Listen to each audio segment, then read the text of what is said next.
Let's get to your top stories this morning. Federal officials are touting a serious spike in immigration arrests here in Minnesota. President Trump says immigration agents have made 10,000 arrests in the state over the past year. But that startling statistic also shines a light on gaps in publicly available data. Our Barrett Leone joins us live from the Whipple Federal Building with what that means. Barrett, good morning. Good morning, AJ, Heather. Right now, the data we have is limited, and that's because ICE stopped sharing detailed information about arrests to the public about a year ago. But as you said, the Trump administration says they've arrested thousands of people here in Minnesota, claiming they are serious criminals. And our numbers paint a slightly different picture. Now, yesterday, the president showed some of these arrests. He pulled up photos, you can see him here doing that, of people the administration calls the worst of the worst. President Trump says the Department of Homeland Security has arrested 10,000 people over the past year in Minnesota. But again, the data on this number is limited because ICE stopped making it public information. The latest information obtained by the Deportation Data Project runs from January 2025 through October 2025, before Operation Metro Surge.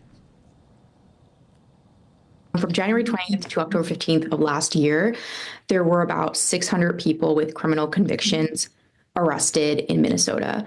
So that's a much, much smaller number than what we heard announced today of 10,000 arrests. That's out of more than 1,600 people detained in Minnesota in that time.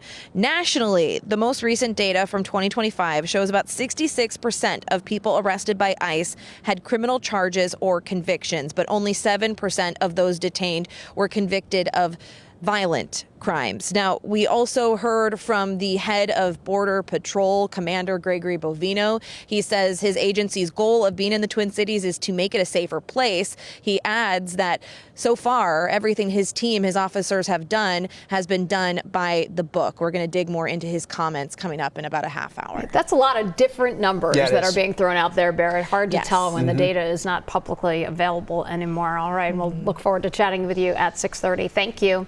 This morning, calls for a pastor to step down continue because of his role leading the ICE field office in St. Paul. But as those demands happen, the Homeland Security Secretary Kristi Noem says arrests are coming for the protesters that stormed into a Sunday service. Our Uba Ali is investigating potential charges. Chants echoed through this sanctuary in St. Paul's Sunday as worshipers sat in the pews. The lead pastor's emotions unmistakable, even catching the attention of President Trump. It was terrible. I have such respect for that pastor. He was so calm. He was so nice.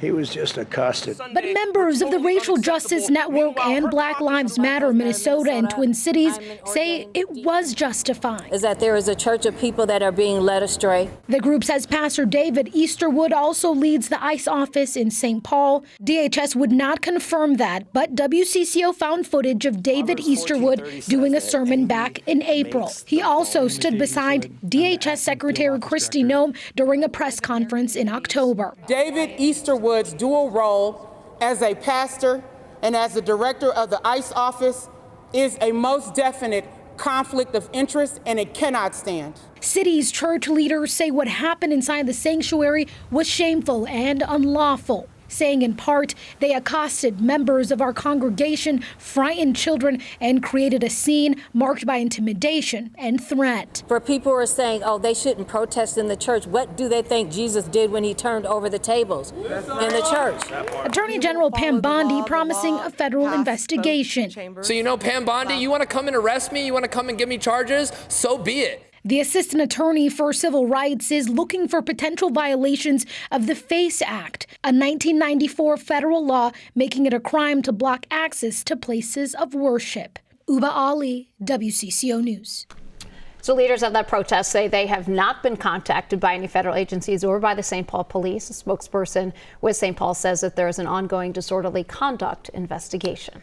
6:06 is your time right now. Let's check into the live desk. Maria Lissignoli joining us now because you're following subpoenas for some state leaders. Yes, the federal government is using the courts to try to get top DFL leaders to hand over information.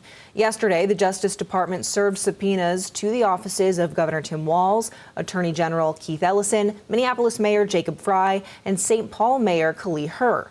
In the subpoenas to Mayor Frey's office, the feds want a number of records dating back to last January, including any communications between the mayor's office and the governor's office about immigration enforcement.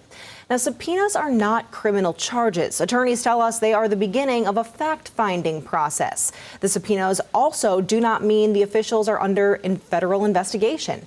However, the DOJ is investigating Governor Walz and Mayor Frey over an alleged conspiracy to impede federal immigration agents. Walz and Frey's offices both confirmed they received subpoenas. In a statement, Walz said Minnesota would not be drawn into political theater and alleged that the Justice Department's investigation does not seek justice but is a partisan distraction. The Justice Department did not immediately respond to a request for comment. AJ, Heather. All right, we'll wait and see how that all shakes out. Maria, we appreciate that update.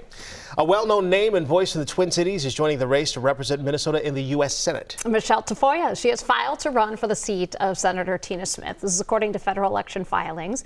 Tafoya is a former TV and radio host for sports shows here in the Twin Cities, including right here at WCCO. She is seeking the Republican nomination in a crowded primary before the November election.